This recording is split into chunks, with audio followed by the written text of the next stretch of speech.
সংবাদে আপনাদের সবাইকে স্বাগত জানাচ্ছি। আমি ফিরোজ তুহা। শুরুতেই বিআরবি কেবলস সংবাদ শিরোনাম। শেখ হাসিনার মৃত্যুর গুজব, জানা গেল চাঞ্চল্যকর তথ্য। সাবেক পররাষ্ট্রমন্ত্রী যার বাসায় আছে বলে ধারণা করছেন পিনাকি ভট্টাচার্য। তিতুমির শিক্ষার্থীদের আন্দোলনে সরকারের নাভিশ্বাস অবস্থা, মন্তব্য স্বরাষ্ট্র উপদেষ্টার। শেখ হাসিনার হটকারিতায় দলের এই পরিণতি, সাবেক মন্ত্রীর পোস্ট ভাইরাল। বিএনপির অন্তর্কোন্দলে নিহত ৫, আহত ৬৭৭। HRSS এর প্রতিবেদন। ২৪ ঘণ্টায় রংপুর বিভাগে আওয়ামী লীগের ৩৫ নেতাকর্মী গ্রেপ্তার। শেখ হাসিনার মৃত্যুর গুজব, যা জানা গেল।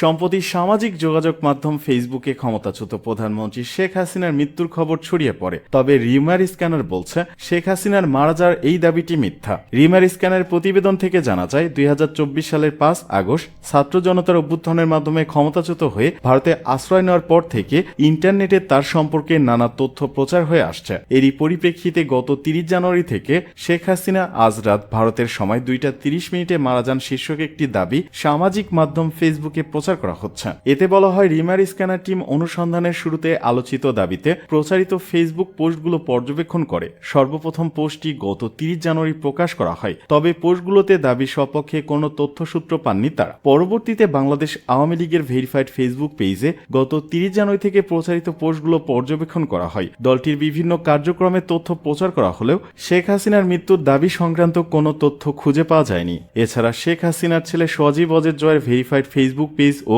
এক্স অ্যাকাউন্ট এবং মেয়ে সাইমা অজেদ পুতুলের এক্স অ্যাকাউন্ট যাচাই করা হয় বলে দাবি জানানো হয়। তবে সেখানে শেখ হাসিনার মৃত্যুর বিষয়ে কোনো তথ্য পায়নি কেউ। সুতরাং সাবেক প্রধানমন্ত্রী শেখ হাসিনার মৃত্যুর দাবিটি সম্পূর্ণ মিথ্যা।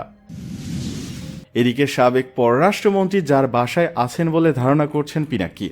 লেখক ও ব্লগার পিনাকি ভট্টাচার্য তার এক ফেসবুক স্ট্যাটাসে বলেছেন, সাবেক পররাষ্ট্রমন্ত্রী আব্দুল মোমেন যদি তার বোন ডাক্তার শায়লা খাতুনের বাসায় থাকে, পুলিশকে আহ্বান করছি অভিযান চালিয়ে গ্রেপ্তার করুন। অন্তত এই অভিযোগ সত্যি নাকি সেটা ভেরিফাই করে বিবৃতি দিন, নয়তো জনতা অভিযান চালাবে। চট্টগ্রামে দেখছেন ছোট করে, এবার পূর্ণদৈর্ঘ্য সিনেমা দেখবেন, পুলিশের অভিযান লাইভ করবেন। উল্লেখ্য যে আসিফ মাহতাব তার এক ফেসবুক স্ট্যাটাসে জানিয়েছিলেন সাবেক পররাষ্ট্রমন্ত্রী আব্দুল মোমেনের মোবাইলের IMEI লোকেশন ঢাকার আশেপাশে দেখাচ্ছে। এর আগে এক পোস্টে ছাত্র জনতার অভ্যুত্থানে ক্ষমতাচ্যুত সাবেক প্রধানমন্ত্রী শেখ হাসিনার গুরুত্বপূর্ণ অডিও হাতে পেয়েছেন বলে দাবি করেন পিনাকি ভট্টাচার্য। ওই অডিওতে আন্দোলনের সময় হেলিকপ্টার থেকে বিক্ষোভকারীদের ওপর শেখ হাসিনা গুলি করার নির্দেশ দিয়েছেন এমন তথ্য আছে বলে দাবি করেন তিনি।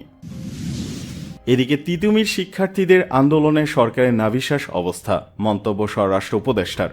বিশ্ববিদ্যালয় দাবিতে তিতুমির কলেজ শিক্ষার্থীদের আন্দোলনে সরকারের নাভিশ্বাস অবস্থা বলে মন্তব্য করেছেন স্বরাষ্ট্র উপদেষ্টা লেফটেন্যান্ট জেনারেল অবসরপ্রাপ্ত মোহাম্মদ জাহাঙ্গীর আলম চৌধুরী। সোমবার মহান শহীদ দিবস ও আন্তর্জাতিক মাতৃভাষা দিবস ২০২৫ সুষ্ঠুভাবে উদযাপনের লক্ষ্যে সচিবালয় আইন শৃঙ্খলা সংক্রান্ত সভা শেষে সাংবাদিকদের ব্রিফ করেন তিনি। স্বরাষ্ট্র উপদেষ্টা বলেন, তিতুমির কলেজকে বিশ্ববিদ্যালয় হিসেবে ঘোষণা দেওয়ার দাবিতে যে আন্দোলন, তাতে জনগণের নাভিশ্বাস উঠেছে এবং সরকারের নাভিশ্বাস অবস্থা। তিনি বলেন, দেশের লোকজনকে আন্দোলনকারীরা অতিষ্ঠ করে ফেলেছে। তিনি জানান, মহান শহীদ দিবস ও আন্তর্জাতিক মাতৃভাষা দিবসে সারা দেশে যাতে আইন শৃঙ্খলা স্বাভাবিক থাকে তার জন্য ব্যবস্থা নিয়েছে সরকার। স্বরাষ্ট্র উপদেষ্টা বলেন, দেশের আইন শৃঙ্খলা পরিস্থিতি আগের চেয়ে উন্নত হয়েছে, ক্রমান্বয়ে আরো ভালো হবে। জাহাঙ্গীর আলম বলেন, এই আন্দোলনের পেছনে কারা জড়িত আপনারা সবাই তা বোঝেন, জানেন। শিক্ষার্থীদের রেল লাইন ছেড়ে দিয়ে ক্যাম্পাসে গিয়ে কর্তৃপক্ষের কাছে দাবি পেশ করা উচিত। এ সময় শিক্ষা মন্ত্রণালয়ের সিনিয়র সচিব সিদ্দিক জোবায়ের বলেন, তিতুমির কলেজকে একটি আলাদা বিশ্ববিদ্যালয় করার যৌক্তিকতা থাকতে হবে। এই দাবির যৌক্তিকতা দেখা যাচ্ছে না।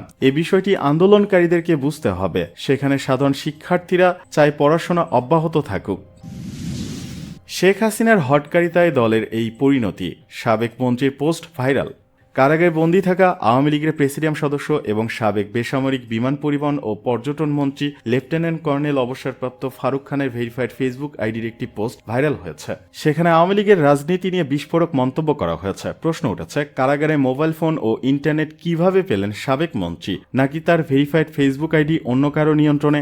সোমবার সাবেক মন্ত্রী ফারুক খানের ভেরিফাইড ফেসবুক অ্যাকাউন্টে দেওয়া ওই পোস্টে বলা হয়েছে, অনেক চেষ্টা করে অনলাইনে এসেছি, জেলের চার দেয়াল আমাদের নিঃশর্তার সামনে দাঁড় করা করাই। অনেক কিছু বলতে চাই কিন্তু এখন সবই বলতে পারছি না। আরো লেখা হয়েছে, এতটুকুই বলবো, শেখ হাসিনাকে নেত্রী মেনেছিলাম কিন্তু আজকে তার হটকারিতার জন্যই আমাদের দলের এই পরিণতি। দলের নেতৃত্বে পরিবর্তন এবং সর্বস্তরে শুদ্ধি অভিযান ব্যতীত কোনো ধরনের রাজনীতিতে ফেরা উচিত হবে না। শেখ হাসিনার আওয়ামী লীগ আর চাই না, বঙ্গবন্ধুর আওয়ামী লীগ ফেরত চাই। জয় বাংলা, জয় বঙ্গবন্ধু। ফারুক খানের স্ট্যাটাস মুহূর্তে সামাজিক যোগাযোগ মাধ্যমে ভাইরাল হয়ে গেছে। অনেকে তার স্ট্যাটাস শেয়ার দিয়েছেন। ফারুক খান ফেসবুক পোস্টে দেখে অনেকে প্রশ্ন করেছেন, কারাগার থেকে তিনি কিভাবে ফেসবুক ব্যবহার করলেন, কিভাবে মোবাইল ব্যবহার করলেন। অনেকে এটা তার পোস্ট ও ব্যক্তিগত মতামত কিনা তা নিয়ে সন্দেহ প্রকাশ করছেন।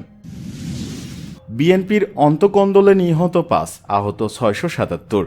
HRSS এর প্রতিবেদন।